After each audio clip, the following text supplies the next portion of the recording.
I could move and stretch my consciousness in multiple directions and have multiple experiences all at once. And if you can think of it like we have these layers of reality, and I sort of see it now like a pancake stack. If you can think of a stack of pancakes, right? We're down on one of the lower pancake stacks, but really all the pancakes are happening all at once. We just are not perceiving those other pancakes in our third dimensional, fourth dimensional reality. And so for me on the other side, it was, I mean, my gaskets got blown. I will tell you, it was so much, but it to bring back here, but over there, it felt like the most normal, natural thing. And it felt so loving and so blissful. I'm here today with Alysa Rushton, NDE survivor, former addict, and founder of Divine Light Energy Healers Academy. Alyssa, thank you so much for joining me. I'm really excited to be with you here today. Oh my gosh, thank you for having me. I'm super excited about the show. Yeah, me too. This is going to be a good one, as they all are, but I'm really excited to hear about your experience. Um, You had a near-death experience when you were 30 years old. Take me back to that. We'll start there. At the experience itself, Yeah, or if you feel like there's a backstory that we need to know, you can start there as well. yeah, I'm going to give you guys a little bit of a backstory because I think it's important. Because I didn't just wake up dead on the toilet, although I did die on the potty. Very popular place, the bathroom to die, you know? It's just where we go. So yeah, so I'll give you guys the backstory. I was working in corporate America, and in my family, like how we dealt with trauma and stuff not going well in our world is we just worked a little harder. We had a few more cigarettes and a couple good bottles of Cabernet, and that's how we dealt with trauma. And I had had a whole bunch of trauma in my past. And so I was just like, I'm going to bury that deep and I'm not going to think about that and I'll just move forward. And so I kept, drinking more and smoking more and working harder and harder and getting promoted up the corporate ladder. And I kept going on like that for a while, and my body started giving me signs and signals that I wasn't doing well. Started getting all sorts of weird, funky symptoms. And I had just moved into this house, and we had just gotten two dogs. And I started just not really doing well. So I started to go investigate doctors and try to figure out what's going on with me because I had all these aches and pains. My digestive system was a mess. And I was in my 20s at the time, and I felt like I was really going downhill fast. And as I kept getting promoted, I kept getting sicker and sicker until, one day I tell people I felt like I was working from the gray cubicle of death. You might be listening to this podcast right now in your gray cubicle in corporate America or corporate wherever, because we're in a global audience now. And so it was just working harder and harder, and I had no coping tools. And so I started to investigate what was wrong with me. And I got my first diagnosis of MS, which, multiple sclerosis is not a light diagnosis. And I remember at the time feeling really happy about finding validation of why I was so sick. I really felt like, oh gosh, thank God they know what's wrong with me. And yet I didn't feel like I had the full picture. And every doctor's appointment, they would give me medication to take. So it would be like, here, take this drug and you're going to feel better. And with every drug, I got a sense of relief, but also there were symptoms that I would get with that drug. And so this process went on for a couple of years of me trying to figure out what was wrong with me, why I was getting so sick. And finally, I ended up with a doctor who was like, I know what's wrong with you. You have also, in addition to all these things, right? By that time, I had fibromyalgia, chronic fatigue, MS, rheumatoid arthritis, and this whole laundry list of diagnoses. And she said, well, you also have Lyme disease and all these co-infections. And so what we're going to do is we're going to install a PICC line and hook you up and we're going to just kill everything that's inside of you. And I was like, great, sign me up for that. Sign me up. And so you have to understand too, in this process, I was put on over 28 different medications. And I went from what my body was to 240 pounds. So I had gained an extraordinary amount of weight. I was using now a walker to get around. I had to leave my corporate job. I could no longer function in the corporate environment. And I went on this infusion schedule of so many medications twice a day, every day. And I would just sit in the infusion chair. And one day it was just too much for my body. And my ex-husband would tell you that I rode the line between life and death many days. Yeah, it was a lengthy, long process of going downhill. And so to give you all that backstory, to say that I was sort of riding that line.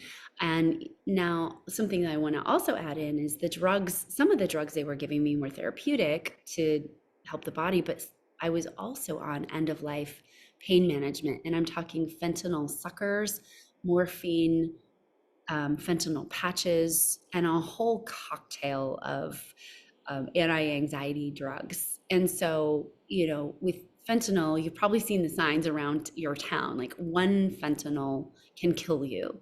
And in fact, when caregivers would come into my home, there were signs posted up on the refrigerator and around the house to not touch the fentanyl suckers if I had happened to leave one around, because just touching one can kill you. And so I know. So, anyways, and I was on 6 of these things a day. So one day it was all too much. I wasn't feeling well. I went into the bathroom, and that is where I died. And I woke up dead on the other side. I didn't have the normal tunnel of light that everybody has. By the time I woke up on the other side, I had popped out of my body and I was being absorbed into what I call divine consciousness or one source consciousness. It was everything all at once. I was all things all at once happening at all the time. And it was the most physical thing I've ever done without a body. I looked down and I realized I don't have a body anymore, and I could stretch my consciousness in all directions all at once. So it was a very physical feeling of stretching around and grabbing and moving my consciousness. And I saw the way I always describe this is, if you've ever seen that movie with like tons of security cameras and the person's watching all the different security cameras. Okay, it was like that, only little bubbles, and I could see in each bubble, and I'm talking billions and trillions and more than we can count of experiences, and I could go into anything that attracted my attention. And in this instance, multiple things were attracting my attention, so I could go and stretch and move my consciousness and experience multiple things all at once. And that's how it started. It is hard for me to understand how you could be everything all at once. And this is a common occurrence in near-death experiences. So were you actually experiencing it, or were you able to like tap into one at a time, or all of them all at once? It's a great question. So it is hard for our 3D brains to understand, because we're so programmed into, I am me, I exist here in this body, and this is where my consciousness lies. And when you raise up in your consciousness, you experience more and more and more. And the analogy I make is like, okay, if you were an ant walking around on paper, you would only see the big piece of paper in front of you. But if you're you can see the paper, you can see the ant, you can see the countertop, you can see your kitchen, right? You can see all of that. And if you went up 10,000 feet, you could see your house, you could see the trees, you could see the lakes and the streams and the roads. So moving your consciousness up after you move out of the body is the equivalent of not being the ant anymore, right? And so you're having well, I had this experience of being all things all at once. And for me, there was only so much I could go into all at once, but I could move and stretch my consciousness in multiple directions and have multiple experiences all at once. And if you can think of it like we have these layers of reality, and I sort of see it now like a pancake stack, if you can think of a stack of pancakes, right? We're down on one of the lower pancake stacks, but really all the pancakes are happening all at once. We just are not perceiving those other pancakes in our third dimensional, fourth dimensional reality. And so for me on the other side, it was, I mean, my gaskets got blown. I will tell you, it was so much, but it to bring back here, but over there, it felt like the most normal, natural thing. And it felt so loving and so blissful. And I could sort of pick and choose what was delighting me to go into and what was catching my eye. And I could fully immerse myself in multiple places. Like I'm trying to move my arms around because it was such a physical experience in the sense that my consciousness felt stretchy. It felt dimensional. It felt um, what's a good human word for this? It felt multidimensional. It felt like I could go everywhere all at once. And in fact, we actually can. And I think that's one of the things as human beings we've been cut off from and programmed into is that we're just here now in a physical body, when in reality, we are so much more than that. And when we have access to so much more consciousness than just our physical being. And so, yeah, on the other side, it was incredible. I learned about light and sound and how that informs our matter and how our universe is formed, and also how we get to sort of pick and choose with our consciousness what happens and what sort of a world we're in. And I think part of the issue that we're having today is people are so unconscious to the fact that they can create consciously. I know I was when I was sick. I was unconscious to the fact that changing my diet would help me heal.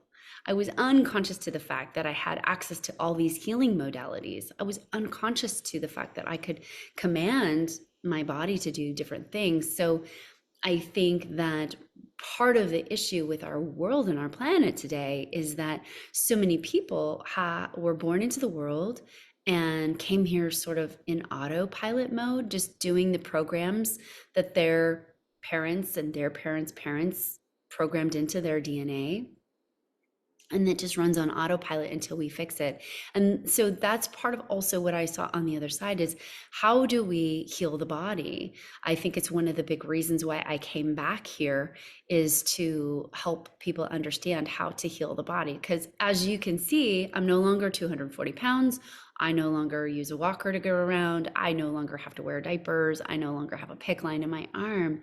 And so this experience of being so sick and then dying, going to the other side and really understanding how we can inform our physical vehicles, our physical, I call them, our physical vehicle, our meat suit, if you will, right? This is a craft that our consciousness is choosing to inhabit. Because on the other side, when you leave your vehicle, it's kind of like when you're driving your Ford around and you get out of your Ford, you're not sad that you're out of your Ford, right? You're just walking around. It's not a big deal. So when we leave this body, our vehicle, AKA our Ford, might be a Mercedes, might be a Toyota. I don't know what it is for you, but whatever brand of body you have, right? Whatever kind of body, because all our body styles and shapes are different, right? They're all different body styles. So when you leave your body, your consciousness goes with you. And I also feel like because you take your consciousness with you, the consciousness that you're embodying here on planet Earth, for me, the goal is to wake up to higher levels of consciousness while we're here so we can get out of some of the repeat cycles that we're in. You know, as a human race, as a species, we're still working on some real foundational stuff. What I saw on the other side is there's a whole bunch of universes, civilizations, and beings that are not operating from the, how do I want to say this, the immaturity that human beings are operating from. There's much more mature, emotionally based places to explore in the universe, whereas human beings, we're really still working out a lot of polarity on each other. We're really still working out not being a victim or being the victor, right? If you're a victor, you are winning over something. You're winning at the cost of something or someone. And so we're trying to work that out. We are trying to activate our heart centers, because when we are active in the heart center, you can't actually harm another being. That you're going to feel that on some level yourself. And so you literally wouldn't be able to commit a crime. You wouldn't be able to lie. You wouldn't be able to harm another person.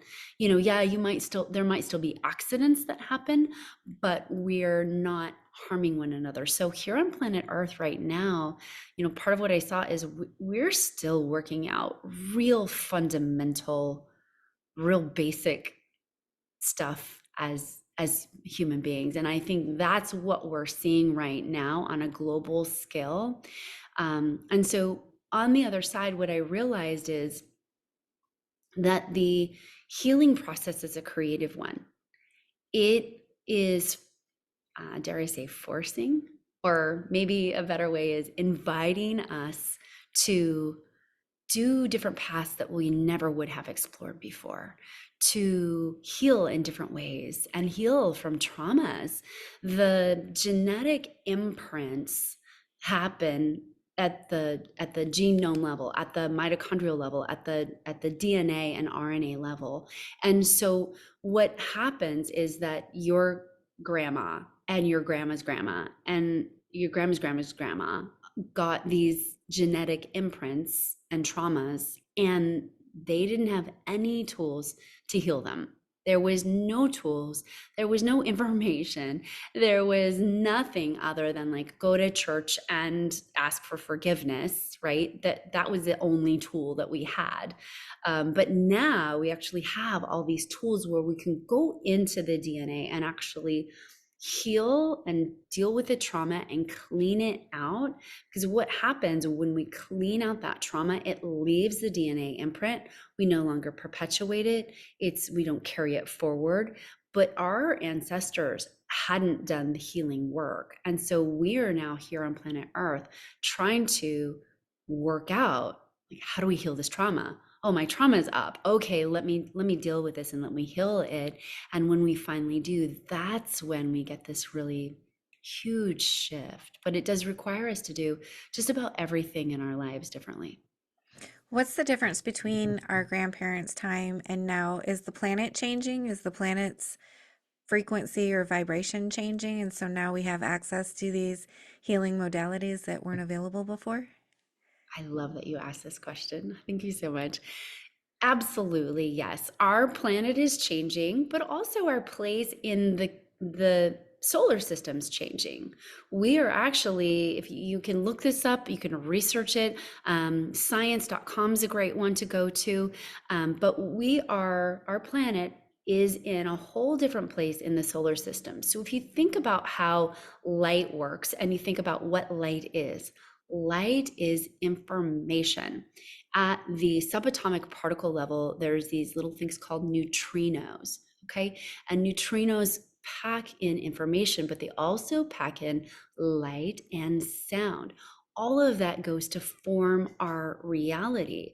And if you think about how you walk into a real dark room, and you can kind of see what's going on in there. And you can see that there's chairs and a countertop and all the things.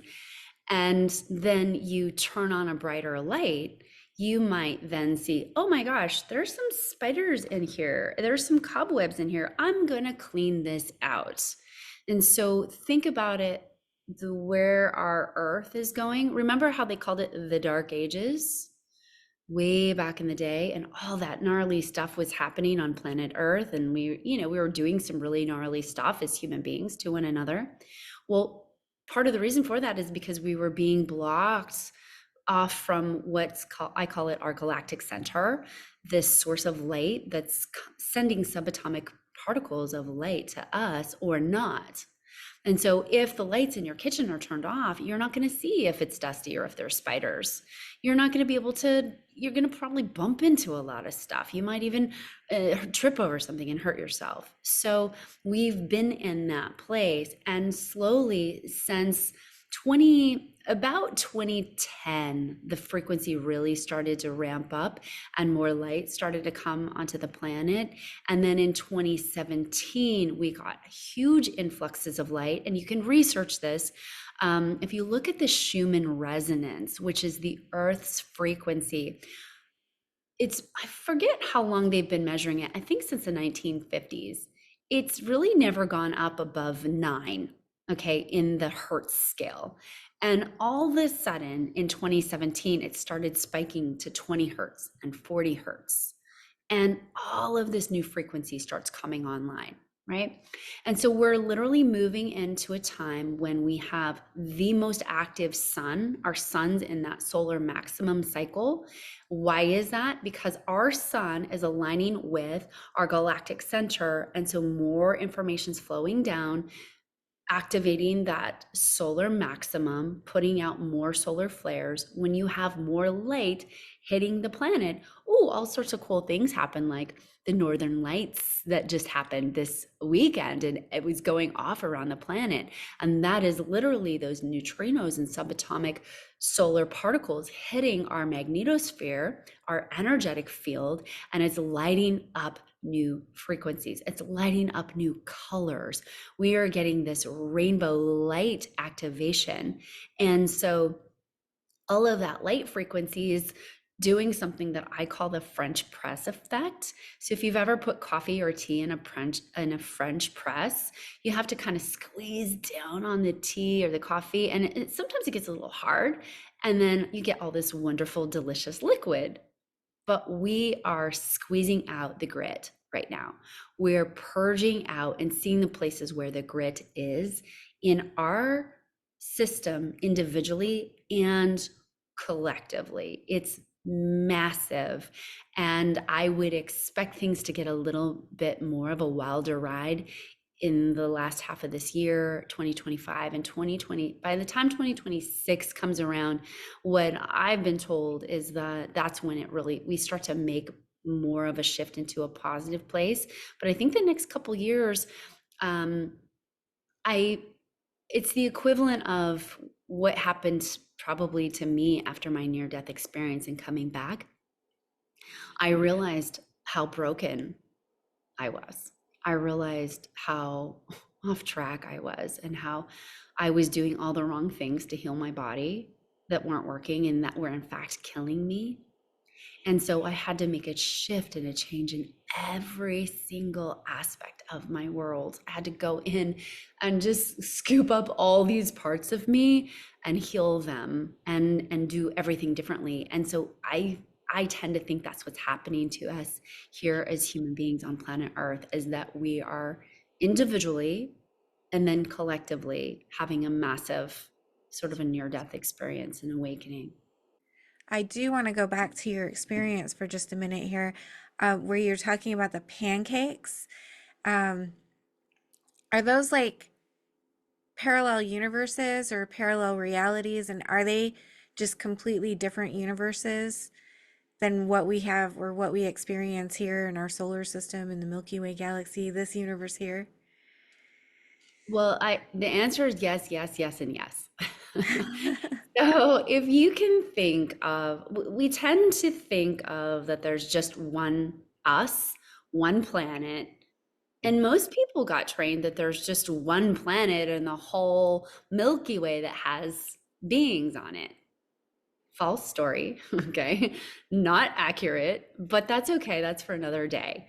But if you can just think of our planet and yourself, there are multiple versions of ourselves operating at all times. So the pancake stack, I want you to think about just for you individually for a second. So if you just think about yourself, there's a version of you that is at the bottom and a version of you that's operating at her highest life, her most vibrant, most abundant, most healthy, happy self. Okay. And they're all happening all at once here in the now, our now time. And so, how this works and how quantum time jumping works, which I teach a class on, is understanding that if you were to read a book, let's say, and you take out your favorite book and you turn to page one, how we think life happens is we have to reach page one, page two, page three, page four. In truth, the whole book is written already. You could jump to page 159 if you wanted to, right? You could just open to that page of the book without waiting for all the pages to be written. But our human minds are so wired in a left brain linear way that we have been programmed through our belief system that says, if I want X to happen, I have to wait from A and I have to go through B, C, D, E, F, right? And on down the line until I get to X. Not at all true. You can learn to quantum time jump and align yourself with a version of yourself in the pancake stack that is the healthiest, that is the happiest, that is the most abundant. And you can do it almost overnight. I mean, you can do it. I've seen people do this process that I teach, and like one day they're living in poverty, and the next day they're, moving to Bali and getting their dream home. And when I say one day and the next, it takes a week or sometimes a month for your life to realign itself. When you are jumping, it takes a while. And by the way, your old reality has to melt down in order for the new reality to form, which is part of the process that's also happening on the planet right now. Our old reality has to melt down in order for the new reality to form. And how do I say this? The bigger the jump in personal reality or global reality from one thing to the next, the longer it can take through time and space to formulate, I guess I would say. So if you're jumping from the lowest pancake to the highest, it might need a little more time and space in order to, because what can happen is most people, it'll dislocate them from time and space. And so it gets real weird for them. And so your soul, your higher self knows like, okay, we need to slow this down a little bit more so it doesn't totally dislocate them and create total chaos. You said the light was being blocked out from us, and that's why we couldn't heal. We couldn't see what needed healing, what needed clearing out. What was blocking that light? Is there something in our planet's history? It's just position, global, like literally nothing good or bad. Just like if you think about consciousness in terms of it's not linear, it's not from this point to this point, it's a spiral up and out, right? So if the light is in the middle, all right, and you're spiraling around it, you might come into a belt of the cosmos where there's more interference, there's more things blocking you. Kind of the same way cell towers work. Our planet is very similar, and we are very similar to computers and cell phones and cell tower technology. In fact, that's how that technology is mimicked about how our universe works. So if you think about how does a cell tower work, it radiates a signal out, and if there's a bunch of trees in the way, the signal doesn't get to you. you're always dropping calls, and you can see the cell tower from here, but you got a bunch of trees in the way. And you're just like, I don't know why I can't make a phone call. Well, it's because the signal can't reach you. So, same thing with the earth. We just hit a placement as we were going through our consciousness spiral up and around where we had a bunch of other planetary bodies blocking us off from an alignment with the signal strength. Okay, yeah, it makes sense. So it's all a cycle. We go through this over and over and over. The planet does anyway. And spiraling up each time, right? We're trying to spiral up the consciousness, spiral up in dimensions. And if you think about how consciousness works, it's an expansion. It's all working to expand consciousness, which is ultimately what this whole thing is all about. We're expanding our consciousness, and we're in this game, if you will, feels very real, but we're in this game to expand our consciousness, and we're going through a real big cycle that's pushing us to expand our consciousness into a more mature consciousness, the one that isn't victim victor consciousness, prey predator consciousness. That's really something of the planet Earth. Other civilizations that are outside of this, our solar system, don't have that. It's not really a thing, right? It's more harmonic, less polar. Would you say Earth is kind of like a beginner planet where we play like beginner games, I suppose? I I call it third grade. A third grade, okay. So there was something before kindergarten, pre-K. Absolutely. Absolutely. Absolutely. And um the thing about third grade is we have to pass third grade, right? It's our responsibility to pass third grade and do the curriculum of third grade. And I had someone say to me, well, we're here really being masters in third grade. So don't, while it's true there's higher levels of things to experience, don't beat yourself up for being in third grade. It's a process that we have to go through to activate our hearts and activate that consciousness, because on the other side, you create in the instant. There's no time space delay. Where here it's very slow and low between how fast you can create. And thank God, because most people do not have control of their energetics. Most people do not have control of their physical, emotional, and mental bodies. And that is third grade. You're trying to master your physical body, your emotional body, and your mental body. As a fighter pilot, they put you in simulation so that you can learn to drive the really fast jet fighter that goes, I don't know, Mach, how many ever Machs it goes. It's real fast. You have to know exactly what you're doing before they let you fly the $32 million plane. And so it's the same process for us here. We're learning to master our physical, mental, and emotional bodies. And a lot of people need multiple goes at that, right? And so there's people here that are coming back around to master that this time. There's people that are here right now that might need several more times to master that. And there's also people here right now that are what I would call 5D ground crew, or volunteers to help anchor in frequency and be sort of ones that can hold a certain way of living for other people to entrain to. They're acting as that cell tower, radiating new frequency and able to hold that heart-based love frequency. They're able to hold unity consciousness. They're able to hold some higher level concepts.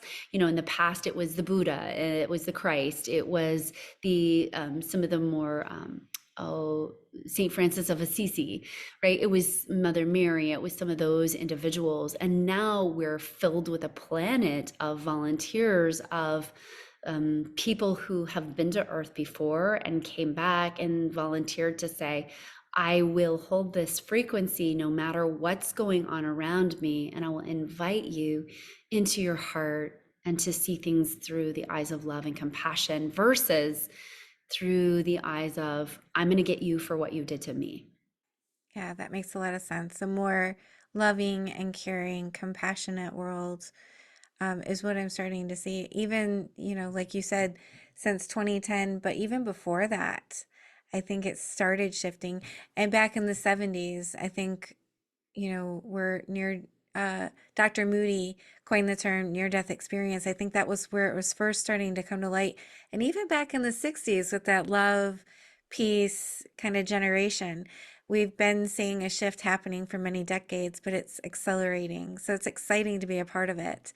And how do we access this higher consciousness that we have access to? It seems so kind of forbidden, or maybe forbidden is not the word, but hidden maybe is a better word.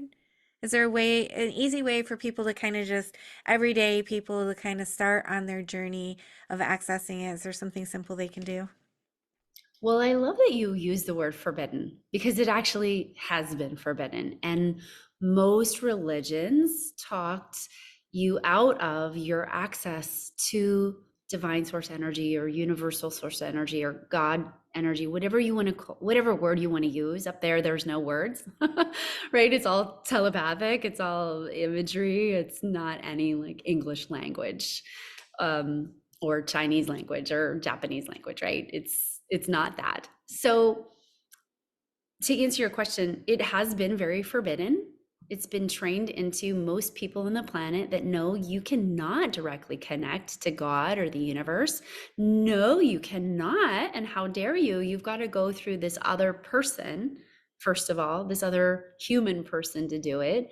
Or in Christian religions, you've got to go into a dead human person or a dead, son of God, whatever, right? But you can't do it yourself. And that's the first piece of the false aspect of what has been trained into a lot of people is that you are cut off from source. I always make the analogy of and ask the question like, is there any amount of me eating salad that's going to make you healthy? No. No. And we all know that. We can all get that and be like, well, of course not. That's the dumbest thing ever. Why would you even say, like, if Alyssa eats salad for you, you're going to get healthy? Everyone knows that that's not true. But somehow we adopted the belief that this other person can get me healthy, that this other person outside of me can connect with God. And so the first thing for people to do is install the belief that it is right and correct for you to tune into your divine access and open up your channels of energy.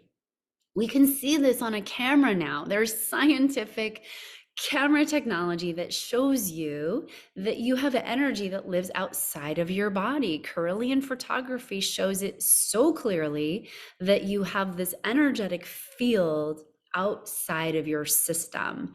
And there's other photography that shows actually your energy centers.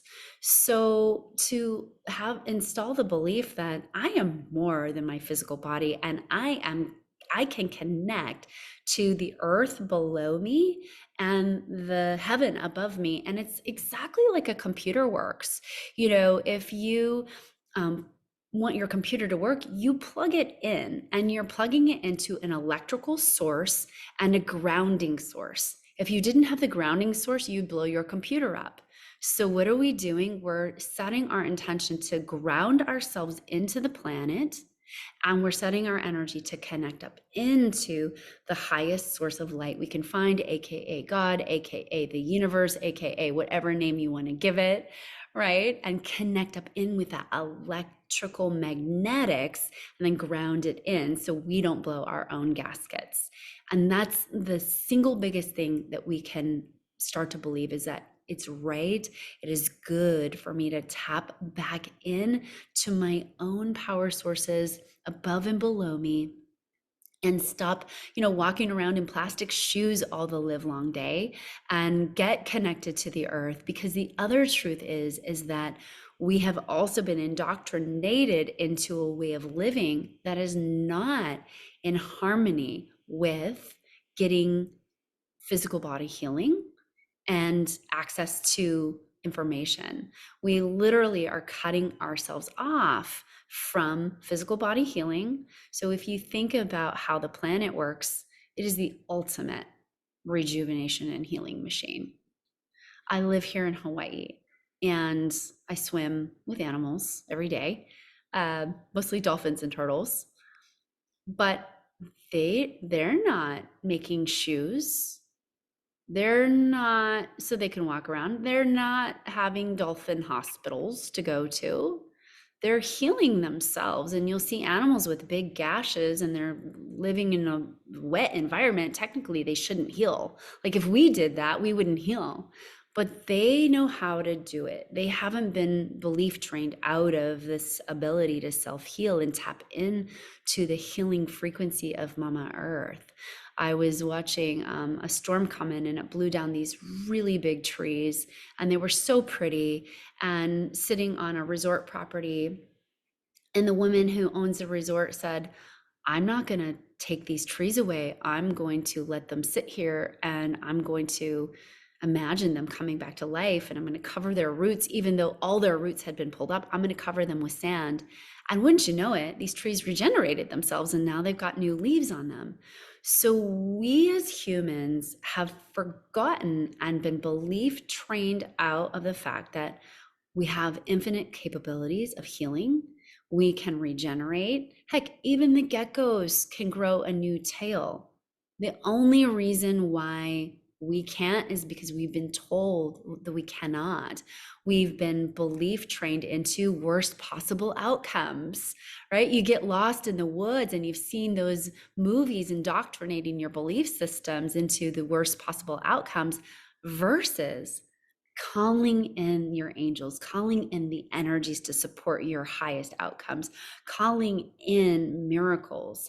And when you're working with the energies and you're working with those subatomic particles, even if the pancake stack, the possibility that you're currently lined up with is the worst possible outcome, you can pause in the moment, call in extra energy, call in higher frequencies, whether it's your angels or God or whatever you believe in, and just asking, like, support me in working a higher possible timeline here and help me align to that. You will pop yourself up and you'll have totally different outcomes. You'll have something totally different happen. You can even do this while you're driving. If you're running a lot of love frequency and you're late for something, the more you go into, I love my fellow drivers, I love this beautiful day, I'm so grateful and thankful, all the lights will turn green for you. People will let you in versus going into that lower frequency, victim victor frequency of frustration and anger. Everything's going to slow down for you. I think that's one of the most important messages people can learn. And there's a lot of them, but one of the most important because you can use that in your daily life. Yeah. And also, many of us have deep and hidden traumas. And so you might, if you have a lot of anger, you have a lot of frustration, or you have a lot of, whatever it is that you're running in your system that's aligning you with this lower pancake stack, you might have to go in and do some trauma healing around that. We have great tools now. We have EMDR, we have breath work, where literally what we've got to go in and do is remap that energy system and be able to actually feel the full weight of the trauma that happened and love on it versus want to push it away, push it away, push it away, right? And actually sit with it and offer it love and healing and know that it was there to grow us, even as horrific as it may have been, and sit with it and love on it and be with the feelings of it. And then it starts to shift and transform. But that's what most people don't know how to do. Most people, myself included, if I had a trauma, I was like, well, let me numb this out. Let me not think about it. Let me watch some TV. Let me eat a bag of Cheetos and a Mountain Dew, or let me eat, in my case, 4 pints of Ben and Jerry's ice cream. at one time, right? So we don't want to feel it. We don't want to deal with it. And I think that's the biggest thing that keeps people on the lower pancake stack is because they're pushing it away versus finding some support to really feel it and go in and scoop out every single last part of that DNA imprint because trauma imprints on your DNA just like your eye color. It's no different. And then that, if you can imagine your cells and your DNA are projecting out your reality in front of you, you are the movie projector. If you don't like how your life is, just like if you don't like how a movie is, you wouldn't go up to a movie screen and start cutting up the movie screen. You would go back to what's projecting the movie. We are our ultimate reality projectors, and it will not change until we go within ourselves and look at what's happening at the DNA level and the energetic level so that we can change it, so we can heal it. And then once we heal it, it's like we clean the lens off and we can see different stuff. But I feel like, at the end of the day, um, it's just this time on our planet is such a great time to really get curious and get creative and go into the places where you're being called to heal and do things differently. What is good for you is also good for the planet. So you cleaning up your diet and eating healthy, vibrant foods that you grow in your garden is also good for the planet. You eating vat food, I say VAT, vat food from Costco that comes in a huge vat is not good for the planet. It is not sustainable. And whatever is good for your physical body is also going to translate out. So looking at your house care and your products that you're using, are they good for you? If they're good for you, they're probably also going to be good or better for the planet. And I just think we're in a huge time of a global collective cleanup. I agree. And I love that it's happening. And it's a special time to be alive for sure and experience all of this.